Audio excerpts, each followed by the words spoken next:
You can tell from the material here that I brought along, we've got a lot of things to cover if we have time to do it. I don't really know if we'll have time to look at all of those things. We stopped last time answering a lot of questions about the ark. I just want to go back over a little bit of that material and give you opportunities to ask any more questions before we go on, now that you've had a week or so here to think about some of the things we said about the ark.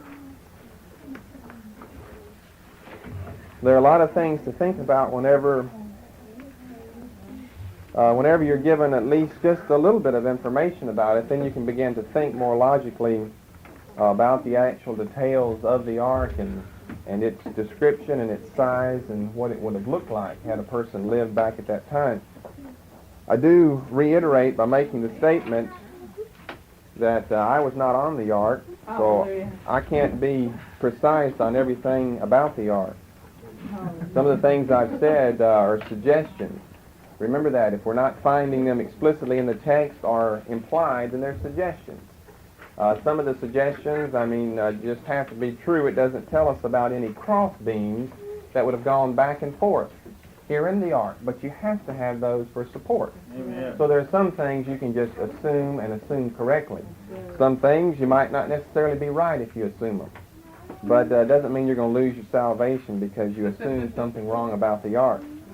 Unless you assumed it's a local flood or something, and then that means you explained away Genesis 6, 7, 8, and 9. Amen. And you may lose your salvation when you start explaining that many things about the Bible away. Amen. But if it was white instead of brown or something and they painted it, or black instead of blue, then it really makes no difference there.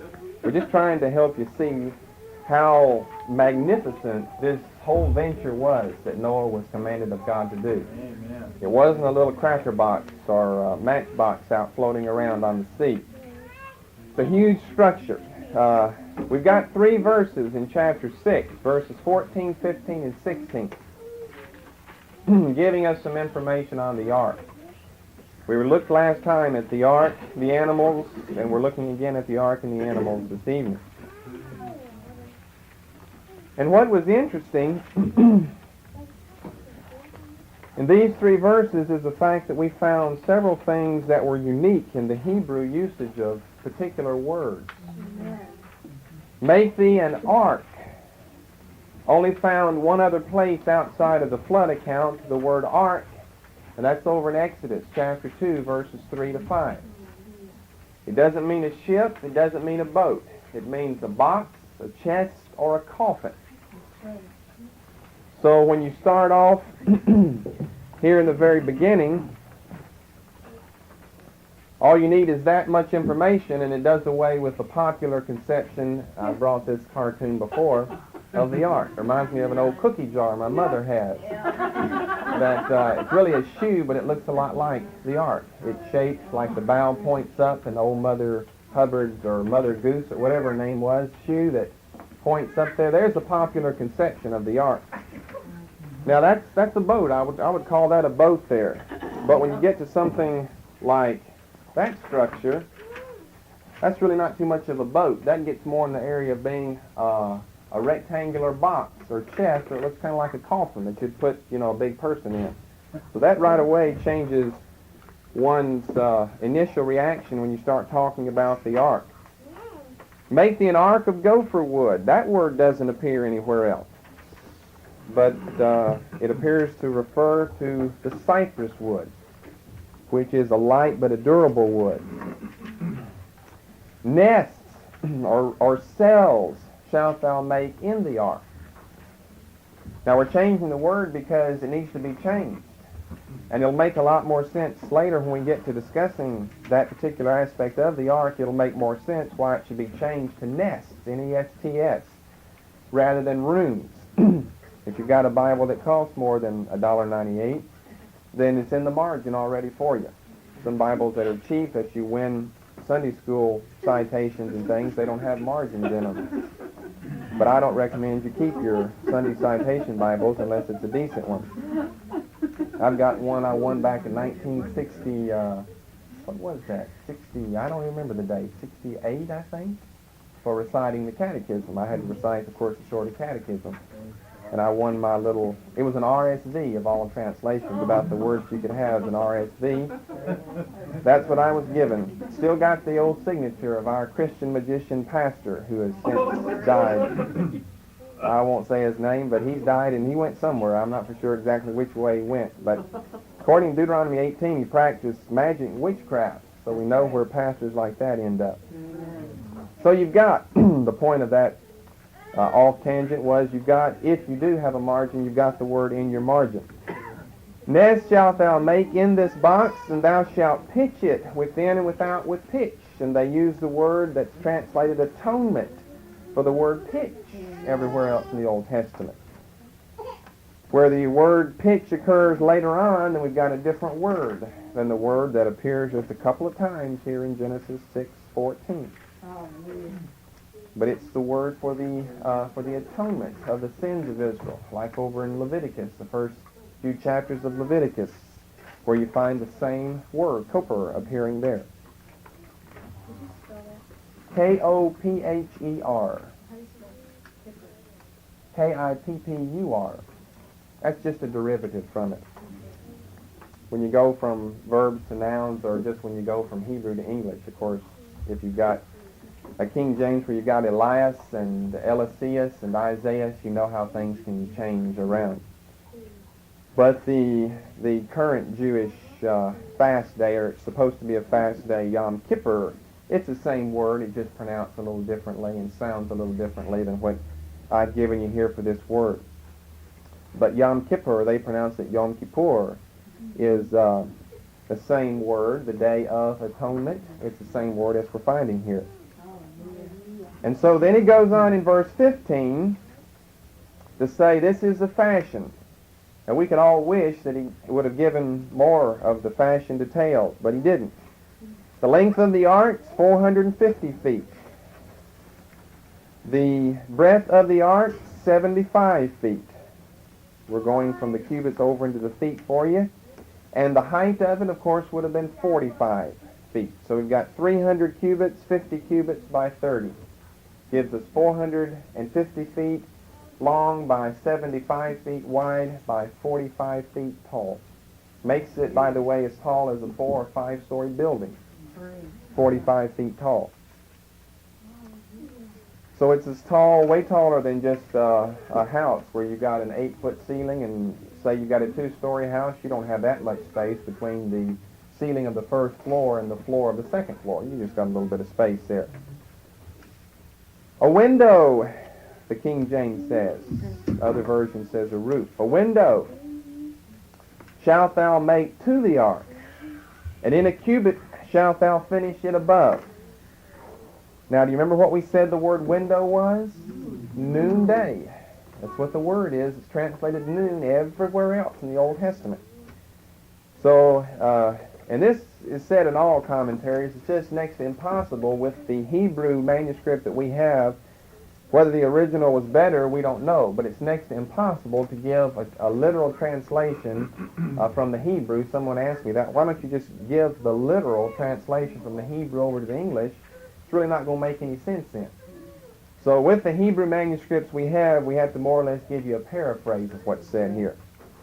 And so we take the word window to simply mean an opening for light. We know you can't actually make a sun or anything like that, and you can't make the noonday. But he's wanting you, in other words, to make as though there were the noonday sun shining in the ark. So make an opening for light in the ark. Let it extend 18 inches below the roof. There's our paraphrase.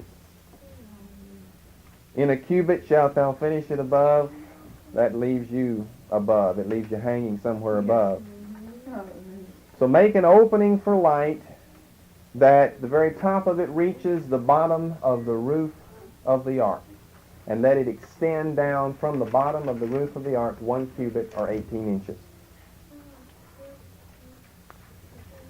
And the door of the ark shalt thou set in the side thereof, with lower, second, and third stories shalt thou make it. Let's see. Now here we've got a door. Now this is similar to what I said it would be. It's just that it would have to be larger than this door. There you've got a door. It doesn't open right or left. It folds out. And we showed you scripture that said God folded it up. And we showed you another one that said Noah folded it back down whenever it was time to leave. So you see here's your little window right up here at the very top. The way they translate, just a window. They think there was a window there in the ark. There are a lot of things wrong. He's got modern saws and hammers, and of course you see it already raining here. But remember, the animals were in the ark before it started raining, so they haven't read their Bible. Whoever wrote the cartoon, they just went to Sunday school one day, and they remembered some of the story. But it's not, and they've got the patches on the thing. Why patch it? It hasn't been anywhere yet. It didn't have any patches on it. You see all those big patches? And he's trying to coax the animals in. You see that those two giraffes back there never make it through a door like that. The giraffes, those beloved African animals, present us with a problem because they're 20, 30 feet tall. How are we going to get them in a thing that's only 45 feet high? So they present us with some interesting problems in itself. One other thing that I didn't mention before about the ark, I'm giving you time to think if you've got any questions. I'll give you an opportunity to ask them in a moment, and then we're going to go on. One other thing I didn't mention, you don't see too much. You see a few braces holding the boat up. But there would have had to have been a tremendous amount of scaffolding all around the ark. Now, whenever they got through building it, obviously they're not going to take the scaffolding down. They would have left it there. So if you're thinking in your mind of a picture of the ark as it sat prior to the animals getting in, you'd have to have scaffolding pictured all around it. How are you going to get 45 feet up on the side of it to pitch it within and without? You'd have to have some scaffolding built around the thing. So you're going to have scaffolding all around both ends and both sides, and of course it would all be destroyed whenever the flood came. There'd be no need to assume that they're going to take the time to take everything down and then move everything. All right, do you have any more questions that we didn't get to last time, now that you've thought about it? Has anybody ever successfully found any of the parts of the ark? Well, someone asked that last time, the question of locating the ark, and we're going to deal with that in the future. That's on your outline. Noah's Ark as an extant entelechy. That's on the outline. That opening, is that on the very top or kind of like on the side, or how does that work you're talking about? Okay, which opening are you talking about? The door or the window opening? The window. Okay. Any other questions? I want to get to that one here in a moment. Look at several other things. I'll come back to that.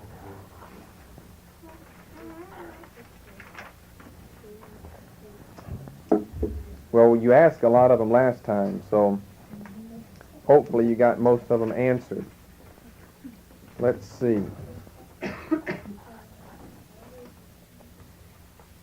If you get out one of your first charts, yes. Will you draw a picture of what you think the ark looks like? I would, but I'd be embarrassed because I'm not the world's best artist. I like to draw my charts and diagrams. I always bring plenty of those. But I'm not too good when it comes to artistic work. I had one class of art, and that was in the 7th grade. But I drew stick men back then. I never could grasp how you'd put 3 dimensions on a 2-dimensional figure. You see, you've got width and you've got height, but how are you going to put depth on a 2-dimensional figure? I did learn that if you want to put depth, you simply add all the characters higher on the picture and make them smaller, you see. Television set, it's only got 2 dimensions. It's got width and it's got height, but it doesn't have depth. How do they make something look like it's far away? Make it small and put it up on the top of the screen, or the top of the picture. That makes it look further away. Does that answer your question? No, I'll not try to draw what it looked like. Because then I'd have to draw the scaffolding around it, and I don't know how to draw any scaffolding. I know what modern-day scaffolding looks like, but I don't know about it back then. So if we got any artists here, you could draw it and bring it to me. I'll critique it for you if you want to draw it. But I'm not going to draw it myself. Now, look on either one of the charts, the first two, both of them have the same picture. Now we want to discuss this picture. We want to discuss the picture in the book again. This particular picture here that's on the front and it's on the back, it's the same picture that you looked at last time inside. We talk about this, the question about the opening for light. Now, in trying to describe that to you last time, I said it was as if it wasn't just a window that opened, it was a whole long thing that opened as if you could stick your arm out and walk around the ship. Now, that doesn't mean that it was open in every single place around. I was just trying to give you an illustration that it wasn't simply one window that you could stick your arm out or look out, but it was a whole opening. This is what I've got drawn here. Assuming that this is the bottom of the roof of the ark, or the very top of the roof, it's not going to be very far above. This is what a cubit looks like, in other words. This is 18 inches here. To let you know, it's not just a tiny peephole or porthole that you would look out. That's the space. You know, if your head was up here, your shoulders would be about down here. That's how much space you would have to look out this. It's not like it's, you know, something, you know, this narrow that you barely can peek out. You can look out this and you can get a broad view of everything around you. Unless you've got other conceptions of what the so-called window looked like. First of all, on your chart, in looking at this, I don't see any openings for light anywhere. Except if you look on the thing that's facing you, the portion of the ark that's facing you up at the very top, it looks like there's some type of little square window there. But you see, I don't see any openings for light anywhere on the thing. So I don't really know why they got this drawing on there for the ark. Where's that? Well, if you look up in the right-hand corner of the front of it, looks like You're talking about the little square, a black figure there all the way along across the front? there. Yeah, the top. Well, if you're talking about the very top, that's simply too narrow up there at the very top. That's way too narrow. But anyway, you're going to have it around the sides, though. You're going to have it, at least we'd assume, in 4 directions, so you'd be able to see in 4 directions. So you've got something, you see, this is something that God had to consider in the construction of the ark. You've got to have this opening for light for that purpose, light and for ventilation there in the ark. And with a structure like this, you simply don't have it. The other option is, besides options like this, is this option. It's the same picture lengthened out. Now you see the setup on the very top. Those of you up closer will be able to see it a lot better. You see the setup there on top. Now you see the steps here where they got. This is supposed to be a drawing of someone now that's seen the ark. That step there is never mentioned in Scripture. And anyway, you got to have steps to get to the steps. Well, that wouldn't make a lot of sense to build steps that you needed to have steps to get to. Where are the rest of the steps? I counted the openings there. There are 33 openings across. The book is old. Across the top. Well, before I say something else about that, go back to chapter 6 and look at what you've got in your King James language. Now, this is really not, again, what the Hebrew says in verse 16. I'll show you where they got this idea. Now, of course, someone allegedly who saw the ark has actually described it, and someone else has drawn this sketch of what the ark looked like. And the pros and cons of people seeing the ark, like I said, we'll discuss later. Verse 16, let's just leave it like it is, a window. A window shalt thou make to the ark, and in a cubit shalt thou finish it above. Now, just leaving the language like that, maybe it possibly could be talking about finish it above what? Above the roof of the ark. But remember, that's simply King James, and it's a very poor translation. Because some of you might look at that and think, well, that sounds the best. It could actually have been windows here opening on the top. Assuming that they've got the correct measurement, that this is going, assuming that they assume that the window here, it says a cubit, 18 inches, assuming they've got the correct measurements, that would mean from each, you see each one of these openings, and there's 33 from the front to the back of the ship. Assuming that they've got the correct measurements, then from the top of this opening down to the bottom would be 1 cubit, or would be 18 inches. You see that? Now we're looking at this from a side view, so you can't get a good representation concerning the width of each one of these windows. We'll assume they got the correct height. It looks like the width is at least, or at most, double the height.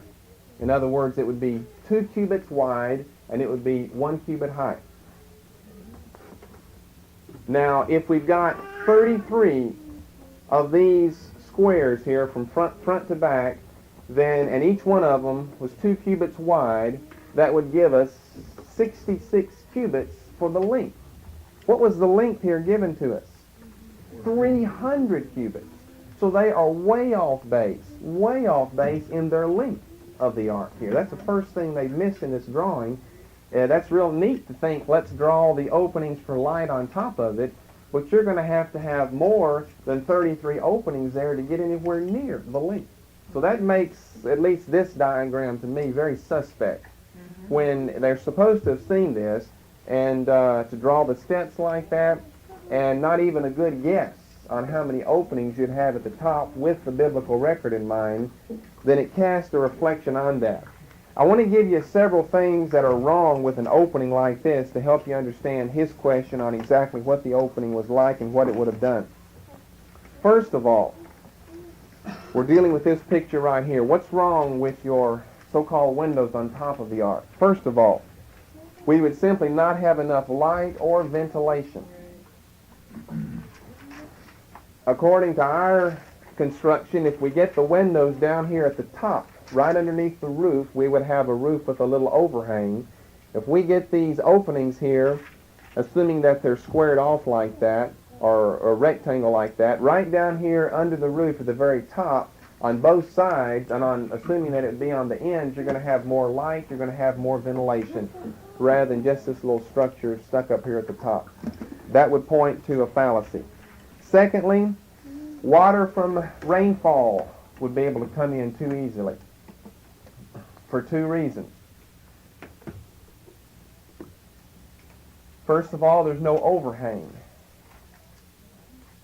Secondly, it's got the roof to bounce off and go inside. If we put our windows here, again, the water comes 22 feet up the side of the ark. Then from the water up to the windows would be around another 22 feet up. You'd have a long way for water simply to splash back up inside. If you end up with a window that you've got a floor, you've got some type of solid base right underneath the window, just like a windowsill, it's going to hit on the windowsill, it's going to come inside. Thirdly, this type of construction would make the headspace of the 3rd floor not nearly enough for anyone to walk around.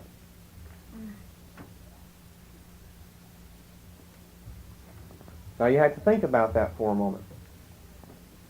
We're assuming that this is, the way they have it drawn, this is the roof of the ark here. You're going to have to be up a foot or so higher, your head above the roof, in order to be able to peek out these windows. That means instead of dropping the floor to the 3rd story down to about right here, and therefore a man could walk around and let's say his head came up right there, you're going to have the floor starting way up here. And that means if you're walking on the top floor in any area besides right underneath this, you'd have to be bending over. Doesn't say you got a lot of stools that everyone can hop up on and look out all the windows here. We would assume you could walk over and simply look out. But if this is true, then you're going to have to be, let's say you were way over here in this corner or over here in this corner on the top floor, you'd have to be bent way over on your back in order to get on there. See, they haven't thought about that. Then fourthly, another thing wrong with this type of construction, and I got some verses for this, chapter 8, verses 4 and 5. I'll say the statement, then you'll have to think about it to understand it. Seeing the tops of the lower mountains would be next to impossible with an opening for light like this.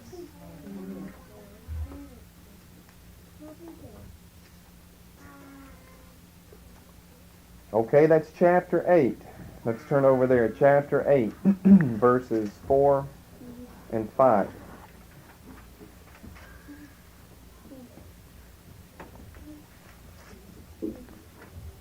Now we're 150 days later from when everything began. The ark rested in the 7th month, on the 17th day of the month, upon the mountains of Ararat.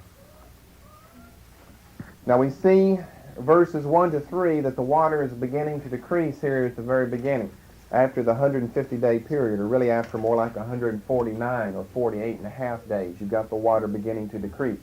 This is in Genesis chapter 8. Therefore, since the water has just begun to decrease, we would assume that whenever the ark came to its resting place here, it would definitely have to be on the very highest mountain in that particular region. There would be no higher mountains anywhere else, or the ark would have come to rest on that. Why? Look here at the next verse. The waters decreased continually for the next 74 days. It took 74 more days, that is the 10th month, the first day of the month, were the tops of the mountain seen. Now it's been resting on the top of a mountain for 74 days. That means that whatever mountain that was would have to not be the highest mountain in the world, but the highest mountain in that particular region, because if there was a higher mountain, then they would have seen it as soon as they came to rest on a lower mountain. They would have looked out and have seen it. But the text says it was 74 days before they saw a mountain. All right? With this type of construction, with this set up on the top of the ark and in the middle, if you've got a lower mountain, the overhang here of the ark would prevent you from being able to see it. You see what I'm saying? You'd have to have a window here to be able to look out this way. This window would give you a look straight out. But when you started to go down, then here's this part of the ark out there in front of you. And you see, like, say, the brother back there on the back row, I can see straight out, but I couldn't see him. And there's no way I can bend over. If I've got a window right here, I can bend over and look out if I had to look down and see a mountain. So it proves that you can't have windows here on top of the ark. You're not going to be able to see these lower mountains there. Now getting back to the question that we discussed a little bit last time. We'll say some more things about it and be a little more specific. We were general last time. What you would have would be an opening this high, would be 1 cubit, 18 inches, that extended from the bottom of the roof down, and from all we can tell, it would probably have gone all the way around the whole ark. On certain occasions, in certain places, there would be interruptions of boards, of ribs, of beams, of other things, but only in certain places. You couldn't actually put your hand out and walk all the way around on the top floor. For one thing, you've got these nests that are built all over the place. And they're not just built in the center. Some of them are built over to the side, right on the side of the ark. So what I said was simply to illustrate the fact that this wasn't a window that was a cubit square, that you've got one square cubit window that you could look out. But you've also got to remember, if you've got these great beams that no doubt would have been running this way on the side of the ark, you're going to have ribs that come up this way to attach those beams to with pegs or with spikes. So you're going to have some interruption. But it would not be this type of setup, some systematized setup where every other cubit, then you'd have, a board that blocked it off and every other cubit, another board and so forth. In other words, let's say here was one of those ribs that came from the very bottom all the way up to the roof, and so your other board could be attached to it. Or if you've got one of your nests or one of your cells built over on the side, they're going to take up any window space there, and there probably wouldn't be any window space, with some exceptions depending on what type of animal was there. Let's say that this was a rib. This is the roof up here, and this is just so far down from the roof. Here's a rib or some type of support that goes up. You're not going to have one every place like that. You might have one there, and then extending these lines out, you might have another one down there. We don't have any hints that we're going to have so many inches or so many feet before we place one of these ribs. Now, I didn't get asked this question last time or this time. I thought someone would have asked me. And we looked at both of the texts. If you look in chapter 8 and verse 6 again.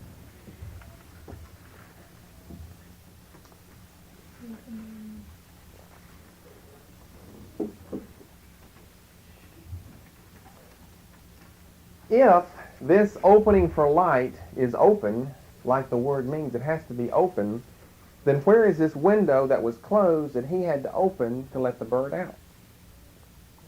Remember, a different Hebrew word is used here for the window here. Verse 6, chapter 8. Came to pass at the end of 40 days that Noah opened the window of the ark which he had made. Second story. Second story, someone's guess. The only problem with that is the lower you're getting, the more waves you're going to have that come in. You want to keep your windows up as high as they can be. Probably in one of those rooms. Probably that's right. Here's what you've got. Where did I lay my chalk? Let's say this happens to be.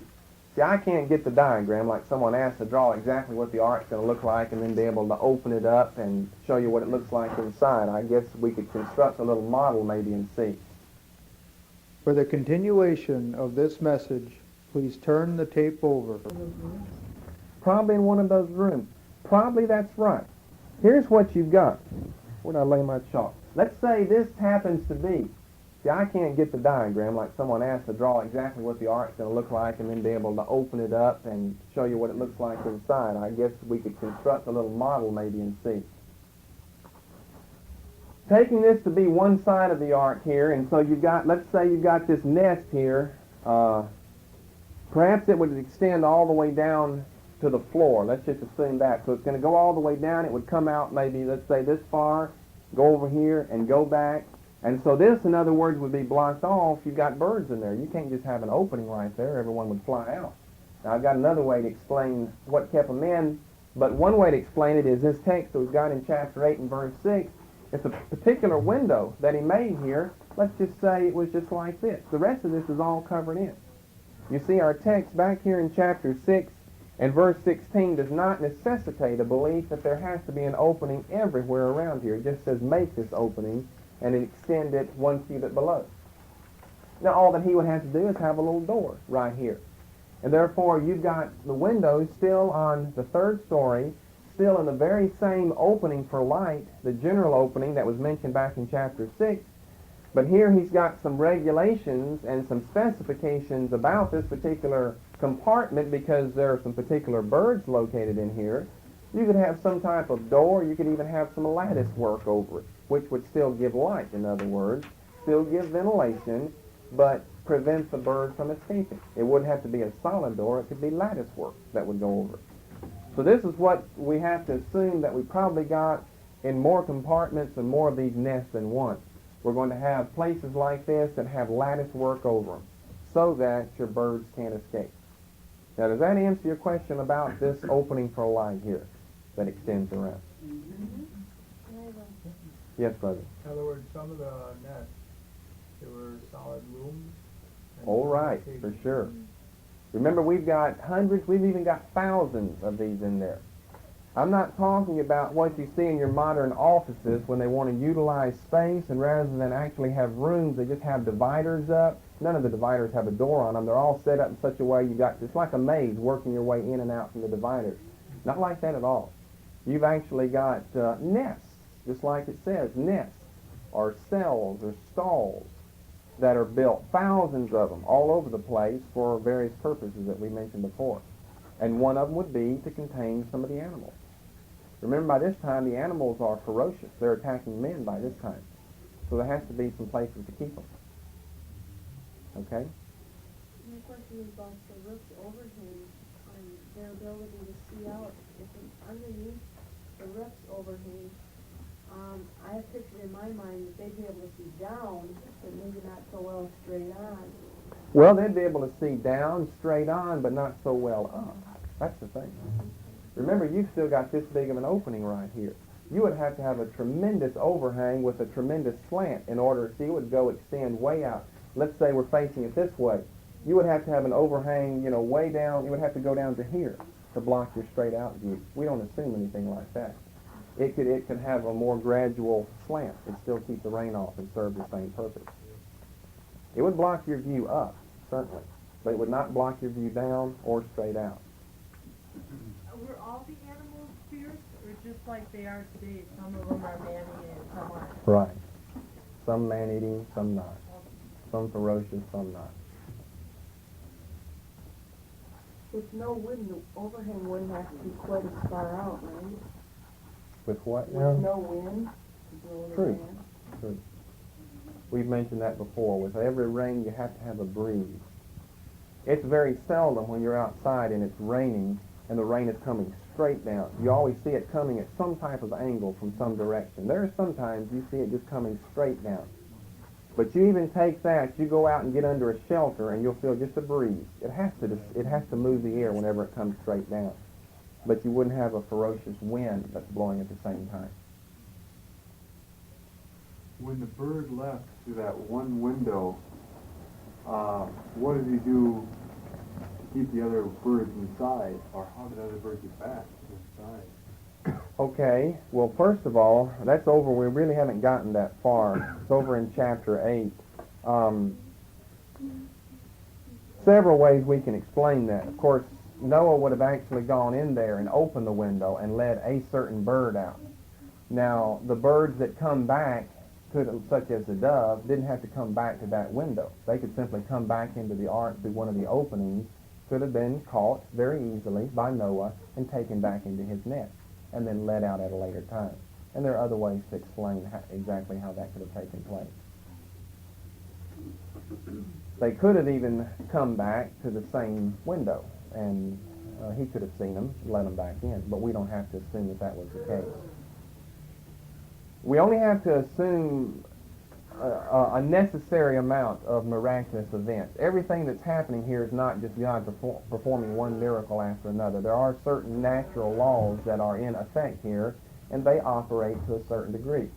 When necessary, that's just the distinction between the natural and supernatural. When necessary, God overrules the natural with the supernatural. But he's not just performing one miracle after another, guiding birds supernaturally to come back into the ark and things like this. Explain that a little bit. I thought the animals got killed after the flood. No, chapter 6, verses 11 to 13 very clearly says that there was violence on the earth with all flesh.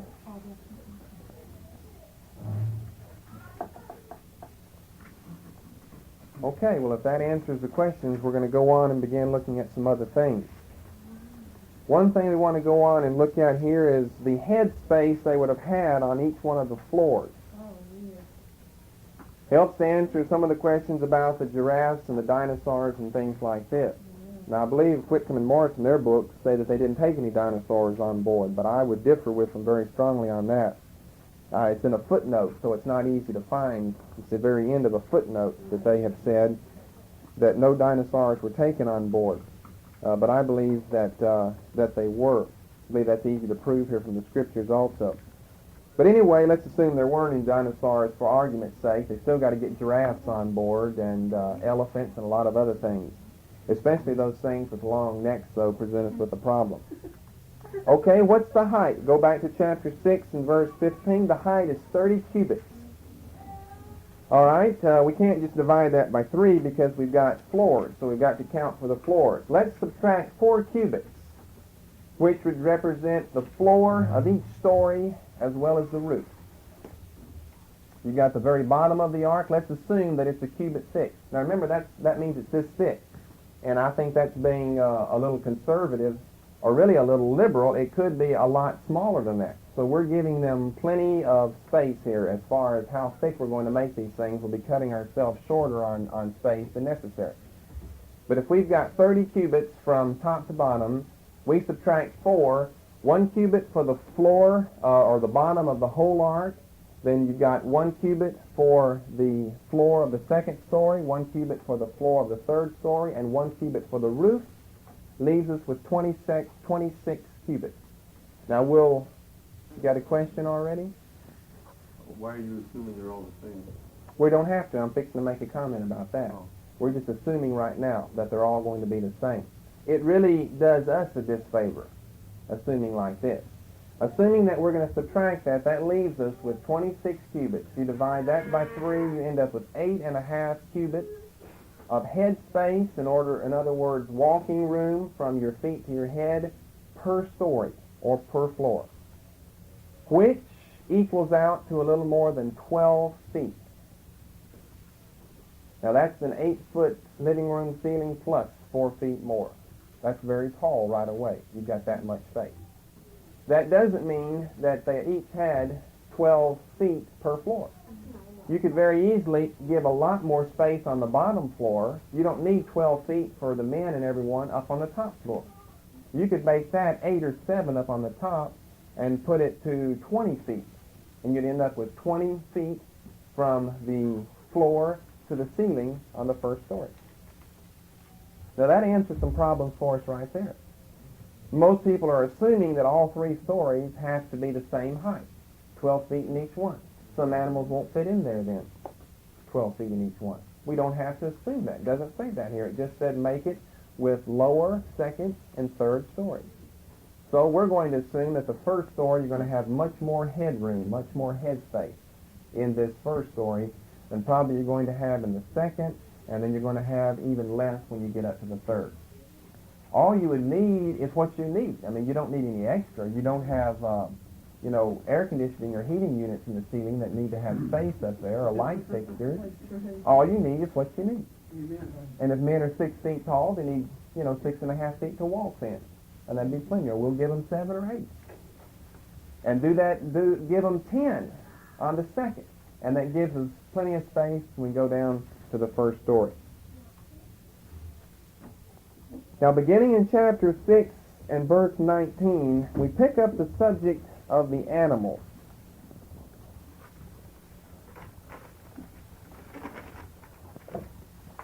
So we're getting past the ark, although we still haven't answered all the questions with the ark. They are intertwined with questions related to the animals brought on the ark. So when they present themselves, and we'll be able to answer future questions about the ark, evidently you haven't thought of them because you haven't asked them. That's okay. We'll bring them up later on whenever they present themselves. But what we come to now is the consideration of the animals. And we've got a problem, according to some people, right off the bat in chapter 6 and verse 19, in comparing that with chapter 7, verses 2 to 3.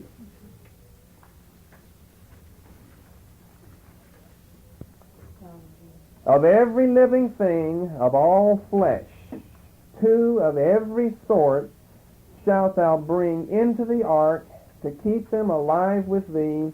They shall be male and female. Which is what you've got here. 2 of every animal. You've got the male, we would assume. You've got the male and the female. 2 of every animal.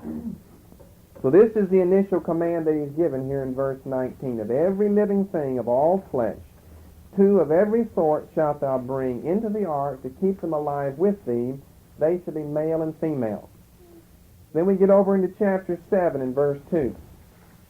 Of every clean beast thou shalt take to thee by sevens the male and his female, and the beasts that are not clean by 2 the male and his female. Of fowls also of the air by sevens the male and the female, to keep seed alive upon the face of all the earth. So this, of course, is one of our favorite proof texts for the JEDP documentary theory. They say in chapter 6, the compiler of Genesis is using one source that said take 2 animals. In chapter 7, he's using another source that said take 7 animals. And so this becomes one of our favorite proof texts of the JEDP documentary theory. However, on a closer reading of verse 2, you don't even have to have any interpretation. Just a closer reading of verse 2. He doesn't say take 7 of all living flesh, like he said back in chapter 6. Of every clean beast thou shalt take to thee by sevens male and female, and of every unclean beast shalt thou take two, male and female. In other words, just like if your mother asks you to go to the store and she says, I want you to go to the store and buy a loaf of bread. And then as you walk out the door, she said, now, when you get to the store, buy a loaf of bread and a jar of jam and a carton of milk. Was she contradicting herself? No, she's adding to the information that she gave to you earlier. But there's no contradiction there. Now, this is exactly what we've got here in the Genesis account. Chapter 6 and verse 19, we've got the original general instruction, take two of every animal.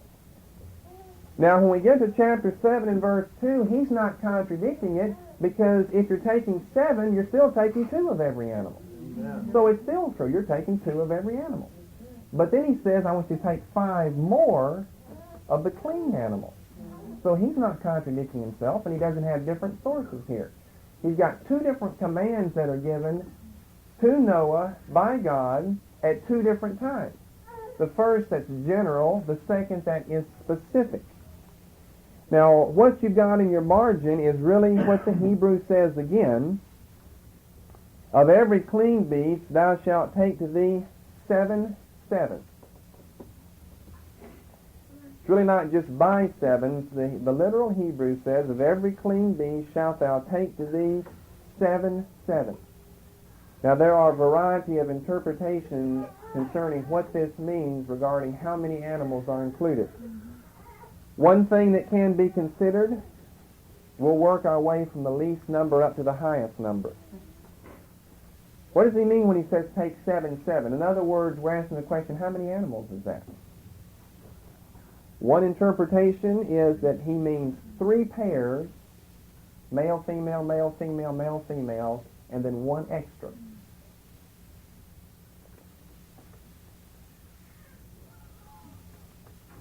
Another interpretation would be to take 7 pairs. Take 7. In other words, 7 males, 7 females. 14 animals. Now, let me just add parenthetically, this is what the local flood theorists like to do, get as many animals out of this verse as we can. The more animals we can get, the more ridiculous it is that it's a universal flood. Because of all the clean animals all over the world, you get this large number of them, which the Bible doesn't intend for us to understand, then a universal flood is ridiculous. He'd never have gotten all those animals on board. A third view is when he said 7, he means 14 pairs, since we've been talking about the animals in pairs before. So he means 14 pair of animals. 14 males, 14 females. Now we're up to 28 animals.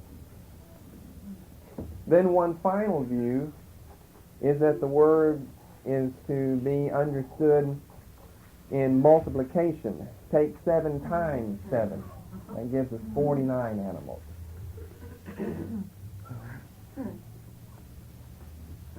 Well, which of those is right?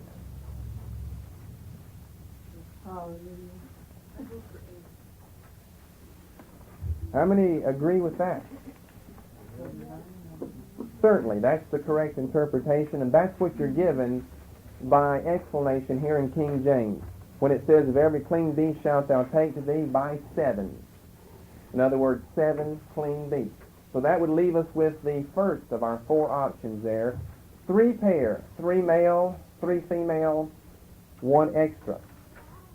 Now, why would you think we need so many of these clean animals in comparison to the unclean? Does that mean that we're going to have a lot of these clean beasts dying while they're on the ark? Well, you're ahead of me there. There are a couple of purposes why we need to have more clean.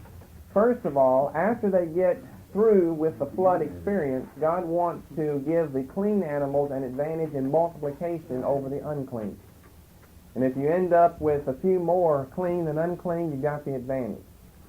I mean, you see the rabbit, he's unclean. He takes off in a hurry multiplying. So if you're a clean animal, you'd want an advantage over the rabbit because he multiplies too fast. So you would have an advantage. That's one reason why we've got more clean than unclean. The other reason is because they were the animals used for sacrifice after the flood experience. Now, if we only had 2 by 2 and you killed just one of them, you can't reproduce asexually. If you ended up just with a male or a female rabbit, then that species is gone forevermore. So you're going to have enough extra animals to sacrifice after. Now, this is what we see over in chapter 8, down in verse 20. Now, what has generally been supposed by commentators is that this is why we're given an odd number of animals, 3 males, 3 females, 1 extra, and it was the extra of all clean animals that was to be used as a sacrificial animal. That no doubt is true, but I also would put forward the idea that it's going to take time for these animals to multiply once they've come out, and for your period of gestation to take place, and for the actual birth of the newborn animals to come forth. Therefore, I believe that not only the first animal or the odd animal would have been sacrificed, this would have taken place immediately after the flood. That 1 odd out of the 7 would have been sacrificed. Probably not long after, he's going to continue to be practicing sacrifice, because they got that back in Genesis chapter 3. So probably at a later time you've also got at least 1 more, I wouldn't say any more than 1, but at least 1 more sacrifice, and it may be the male and the female, which would still give us 2 males, 2 females, double the population of the unclean animals that would have been on board. Now this is seen in chapter 8 and verse 20, the notion of sacrifice. Noah builded an altar unto the Lord, and he took of every clean beast and of every clean fowl and offered burnt offerings on the altar. This is probably speaking about that odd animal in the 7 that sacrificed here at the very beginning. Now, when we go back to chapter 7 and verse 3, he says also here, of fowls also of the air by 7s, the male and female. That does not mean all fowls, though, only the clean fowls. That's to be understood since he's made the distinction in verse 2 between clean and unclean animals, and it's to be understood by the reference in chapter 8 and verse 20 specifically, all for every clean beast and every clean fowl. In other words, there would be fowl that would be considered unclean. And although they're not mentioned by name back in chapter 6 and verse 19 when he said take 2, we see them mentioned in verse 20, but we don't see them there in verse 19. When we come on the fowls again in chapter 7 and verse 3, he would no doubt be talking about clean fowl. So when he said take 7 of all the fowl, he simply means take 7 of the clean fowl. Again, we see the purpose here to keep seed alive upon the face of the earth. So we can't sacrifice all of them. We can only sacrifice a small number of them and end up with enough of them to begin to reproduce as soon as the flood experience is over. It's interesting that we've already got this early in the biblical account distinctions made between clean and unclean animals. However, the reason for this distinction is not the same reason as we get over in the Mosaic account. Because when we get to Genesis, when we get to Leviticus, the book of Leviticus, and the other accounts that deal with sacrifice, the distinction or that deal with the ritual that is associated with the Jewish way of life, sacrifice would simply be a small part of that ritual. When we get to the Mosaic account, the distinction primarily, such as in Leviticus chapter 11, is made for dietary concerns and not for sacrifice concerns. Why? Because the sacrifice distinction has already been in effect since right here. In other words, the distinction here between clean and unclean animals is made on the basis of what God considers clean as far as sacrifice is concerned, and what he considers unclean as far as sacrifice is concerned. But remember, when we get to Leviticus 11, that's not talking about sacrifice. That's talking about what the Jews can eat. And there is a famous distinction between unclean and clean animals, where you can't eat things like the hare, and where you can't eat things like the sow, the pig. You can't eat things like fish that don't have any scales on them, and so forth. But remember, you've got to keep the distinction here that we've got different purposes for the cleavage between the clean and the unclean. Here it's for a sacrificial purpose, which of course carries over, obviously, into Mosaic legislation. The sacrificial purpose carries over. They couldn't sacrifice unclean animals to him. But the primary basis over there in the book of Leviticus is on consideration of the dietary regulations and dietary concerns as far as the Israelites were concerned. Just proven in certain societies eating certain types of food just that's not as healthy. One good example is pork. Pork has to be cooked well. You can easily get sick from pork if it's not cooked well. It's just a different type of animal than a cow or than sheep or than something else like that. So we see that this distinction has been made. Now, it's very easy to prove what I said earlier from verse 2 where it says that he's to take by sevens. This doesn't mean 7 pair, 7 males, 7 females, or 7 times 7.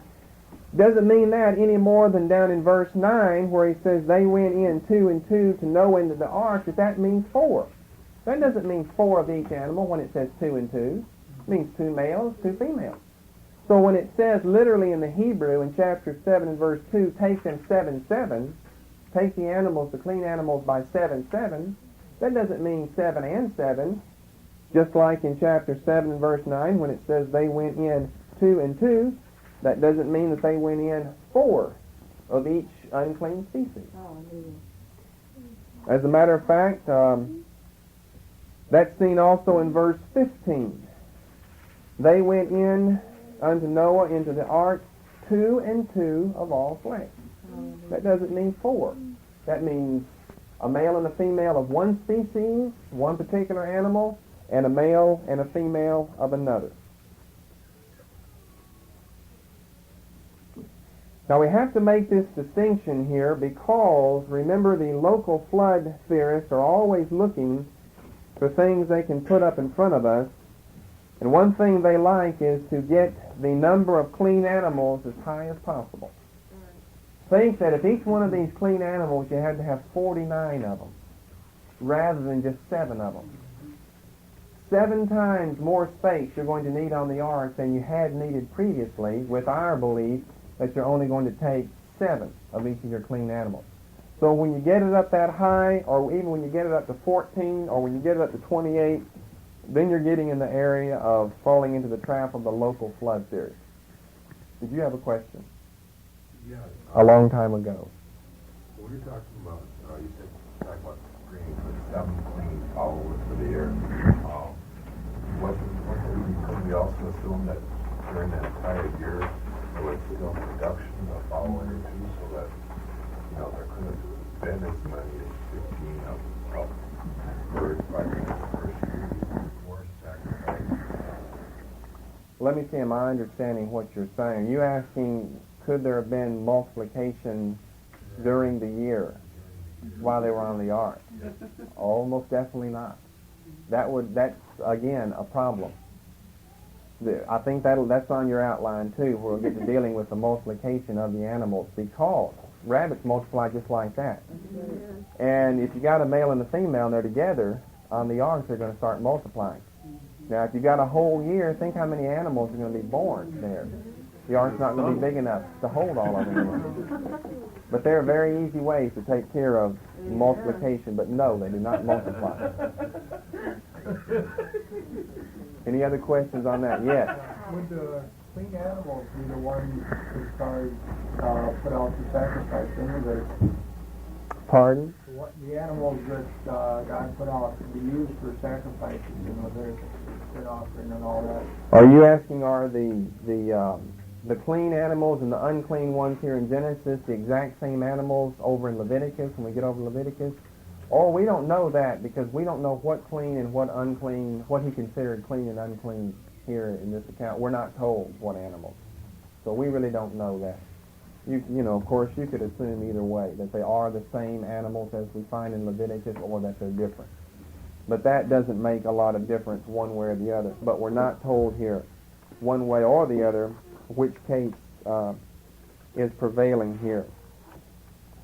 The next question that we come to of major importance is the gathering of the animals. Noah and his family and any hired help that he could get They are extremely busy. He's extremely busy, not only for this 120-year period constructing the ark, but remember he's called over in 2 Peter a preacher of righteousness. So not only is he busy building, he's busy preaching the kingdom of God to all the heathen that are around him. Now, it's a monumental enough task to construct this football field and a half size coffin. Where in the world is he or any of his friends going to have time to swim to Australia and bring the kangaroos back? Or just to go anywhere and bring any animals back? They're not going to have any time to do anything like that. So we need to come to this question, the question of the gathering of the animals. How in the world were animals that live all over the world gathered unto the ark? I'll tell you what, we're already out of time. No, it's already been a whole hour here, and we just have barely even got going here.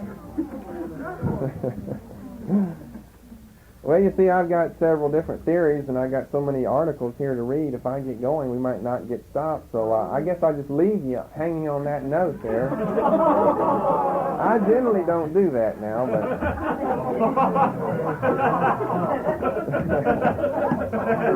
I think we're going to leave you there on that note. Come back. And you can think about it next time. We don't have any advertising programs on getting people to church, but once you get here, we can always get you back.